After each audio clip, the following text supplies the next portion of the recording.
নদীর জোয়ার এবং ভারী বর্ষণে লক্ষ্মীপুরের দক্ষিণাঞ্চলে ব্যাপক জলাবদ্ধতা এবং ভেসে গেছে বিভিন্ন ফসল সহ গেরের মাছ। অবর্ণনীয় দুর্ভোগে এলাকাবাসী।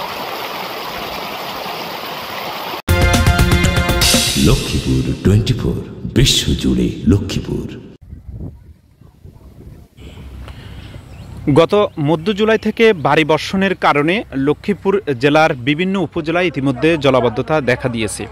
এর মধ্যে গতকাল পূর্ণিমার জোয়ার শুরু হয় এবং আজ সেই জোয়ার অব্যাহত থাকার কারণে লক্ষ্মীপুর জেলার উপকূলীয় উপজেলা রামগতি, কমলনগর, লক্ষ্মীপুর সদরের পশ্চিমাংশ এবং লক্ষ্মীপুরের রায়পুরের পশ্চিমাঞ্চলের বেশিরভাগ অঞ্চল প্রায় ইতিমধ্যে পানিতে তলিয়ে গেছে। এ সকল এলাকার যে সকল রাস্তাঘাট, ফসলি জমি সবগুলো পানিতে তলিয়ে যাচ্ছে।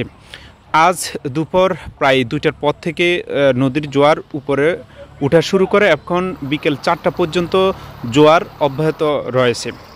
ইতিমধ্যে ভারী বর্ষণের কারণে প্রায় অধিকাংশ এলাকা জলাবদ্ধতা দেখা দিয়েছে। তার মধ্যে নতুন করে নদীর জোয়ারে স্থানীয় জনসাধারণের মধ্যে ব্যাপক দুর্ভোগ সৃষ্টি হয়েছে।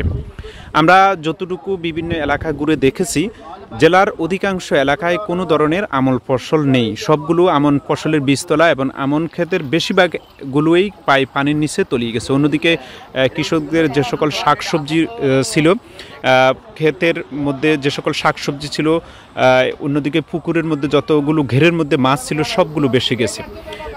এই অঞ্চলে গত 15 দিন পর্যন্ত ভারী বর্ষণ অব্যাহত রয়েছে।